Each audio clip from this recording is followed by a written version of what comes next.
Hey, how's it going? Good to see you. We're doing the side thing, and I'm here sitting next to my picture of a tiger. Promise me something, people out there in TV land. If that picture suddenly turns to be a real tiger, you tell me. You better tell me, or I will get eaten by a tiger. And you don't want to see that on screen. Sir! I've had a few glasses of wine. I don't know if you can tell. The weekend, I thought it would be nice to sit back and watch my favorite TV show with a few glasses of wine because I'm cool like that. So, and I was gonna do this video tomorrow, but no time like the present to do it, and that's why we're doing it here today. I watched the premiere of Severance. If you've never seen Severance, there's been a whole season, and it's unfortunately on Apple TV, which is not the best place. That's where it is. A group of people who've been severed. What does that mean? So it takes place presumably in the near future, and there's an experimental new process done by the Lumen Corporation that if you consent to a surgery, the second you get on a certain floor of a building, all your memories of your life before you entered that floor disappear. But when you leave that floor, all the memories of your life after that disappear. It was my favorite show that year, and it's still a show I think about a lot. And the fear you have with shows like this, with very intense myth arc and lore and mystery boxes, is that they'll pull a J.J. Abrams and reveal themselves to be stupid. That hasn't happened yet, I'm happy to say.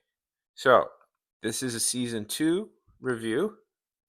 I don't want to spoil anything, but we're going to. So, if Severance seems like a show you'd like, this is your warning. Get off right now, buddy, because I'm going to talk about all the things that happened in it. At the end of season 2, 4 people working in our 4 main characters discover that there is in fact a way that they can turn their sever on off the floor.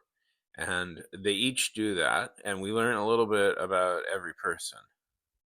Now, one of the big twists of the season is that Mark, one of our main characters, played by Adam Scott, who the entire season has been grieving over the loss of his wife, the twist is that his wife is also down on the severed floor, alive, and nobody's sure what that means. And Mark, just as the unsevering was about to be turned off and his Audi took control again, yelled to his sister, "My wife, she's alive!" That's how the first season ended. That was very cruel. And we wake up for Mark right after that event. So there's terminology. I don't know why I'm explaining this to you. I assume people who are watching this probably already have seen the episode and the show, but I feel I must. See, the people on the inside of the Severance floor have no memories or time of anything except their time on the Severance floor, and they call themselves innies. And the people who live their lives out of the Severance floor call themselves outies. So let's explain. So it becomes a very intense search as Mark attempts to find Miss Casey. Miss Casey is his wife, and also she's been the essentially HR rep for the severed floor. But she's not there anymore. Nobody knows what happened to Miss Casey. And Mark's team is gone, replaced by a new team who are very excited to meet Mark because they want to know what life is like on the outside. But Mark is not particularly interested in that. Maybe is there, and Bob Balaban, I believe. We also learn that Mrs. Cobel has been fired. Mrs. Cobel was Mark's boss, and she was also Audi Mark's neighbor and had a weird fixation on Mark. My theory, I'll get into my theories in a sec, and Mr. Milichek has been promoted. which makes sense because Mr. Milichek, I think, was one of the breakout performances of the first season, and I'm glad the actor is getting more to do. I think he's really good.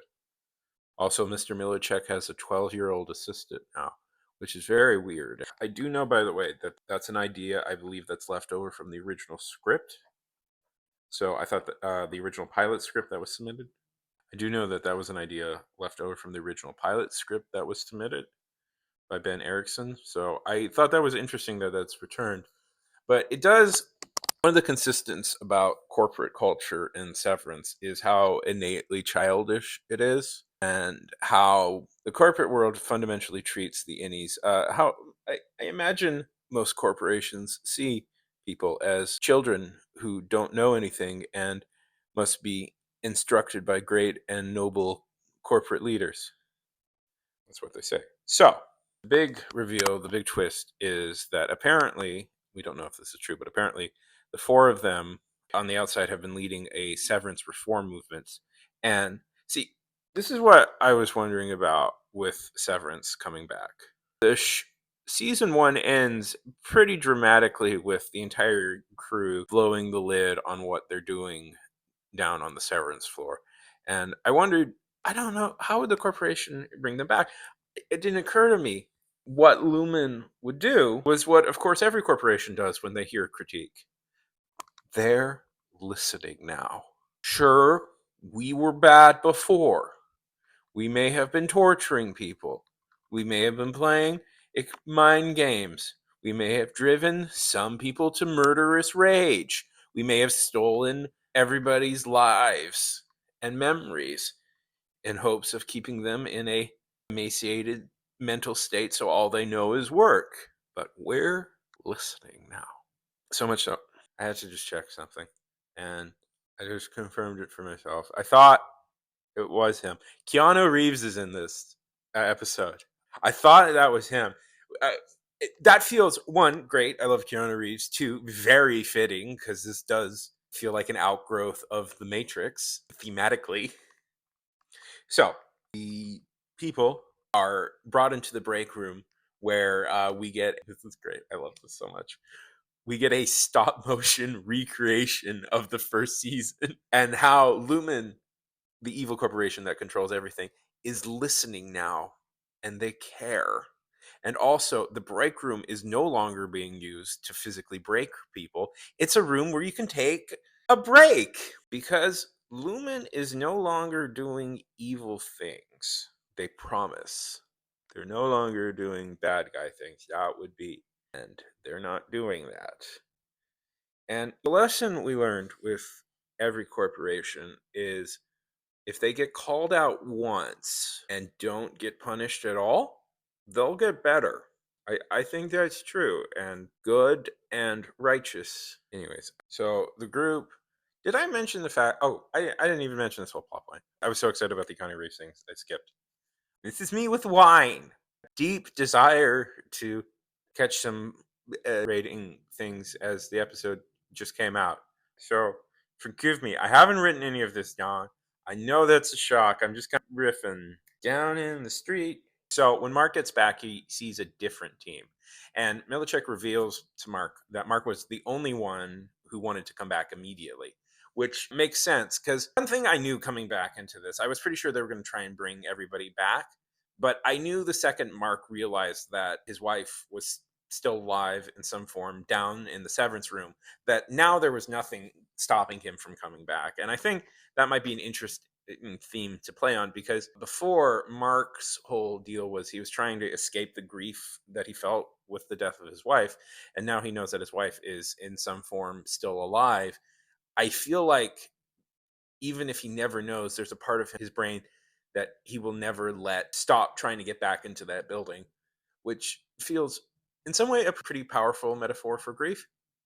That there's a part of you out there somewhere that even if you can't get to it, is still with the people you love. This show again. I knew that Mark would just forever attempt to get back into that building. But there's other interesting, but there's a different team there, and Mark essentially tries to sabotage the new team. When that doesn't work, he barges into Mr. Milicek's office and manages to communicate with the mysterious board. And the next day, the original team has returned, which is awesome. And for the first time, the innies are given a choice. If they want to stay, they can stay. And if they want to leave, they can leave. The thing you have to remember, the innies choosing to leave essentially means that they're dead. they kill themselves. So, really much of an option. It's either die, be under control. But even then, it takes them serious. They still have to think about it. It's pretty bleak when you really think about it, with the show essentially saying the only freedom is death. We are all controlled until the great beyond comes. Then that's when they're introduced to the break room. Now, the break room in the first season, if you didn't see it, you should see it. And if you haven't seen it, what are you doing this far in the video? And let's be honest, nobody's watched the video this far. It was not an actual place for them to take a break. It was a place for Lumen to brutally torture, not physically, mentally torture their employees for days for rule violations. But it's cool now. It's a real break room, and they got a video with Keanu Reeves narrating. And that's fun. I like that. And as they narrate their experiences, Helly lies. She doesn't tell the group what really happened when she woke up in the real world. See, Helly is an Egan. Now, Egans are the family that have ruled over, are the executives of Lumen, and the Innies treat the Egans as almost anointed godlike figures because that's how they're presented to them. And Bert, on the other hand, or Irving, on the other hand, is upset that Bert is heartbroken that Bert, it turns out, has a partner in life. So they're each dealing with their own issues, really. And I think I found that one thing that's really interesting in Helly, I think now, because Helly's whole thing was she wanted to escape the severed floor. She didn't want to be there. But now that she's learned who she is, she instead seems to be really happy on the severed floor because at least that means she's not an Egan. And she now is at war with her innie self. And the episode ends as it should, with the team reunited and each of them pledging themselves to work and figure out the secrets of this floor once again, and Mark pledging that he will somehow free Miss Casey, aka his wife, from whatever confinement she is. So I have a theory about Miss Casey. It's a good ending. It's a good episode. Watch it. I don't know. I sometimes think people who watch these types of videos, nobody's going to watch this video, but I sometimes, if people do, the 5 or 6 people who will indulge me for a minute and scurry out of here because they got better things to do with their lives, and I commend you for that. I think people who watch these video types of videos, at least that's what I do, these shows, and just want to hear a voice talk about something because which is so lonely in this world now, and we have nobody to share this with. But it's a good episode. And I think here's a little theory I have, and I've talked about this before. I have an idea that I don't think so. I don't think Miss Casey is in fact in it, doesn't go up.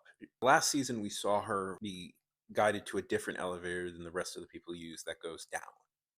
So I have a theory that what's going on, Miss Casey was in a car accident and she slipped into a brain dead coma.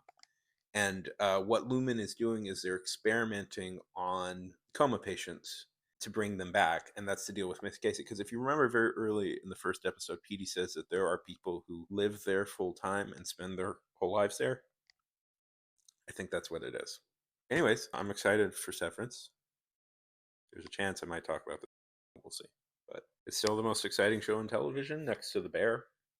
And if you haven't watched it, geez, you have to give Apple more money. If you're already in that position, and I certainly can't think of any other way you could watch it, you give it a chance. You'll find you'll like it a lot.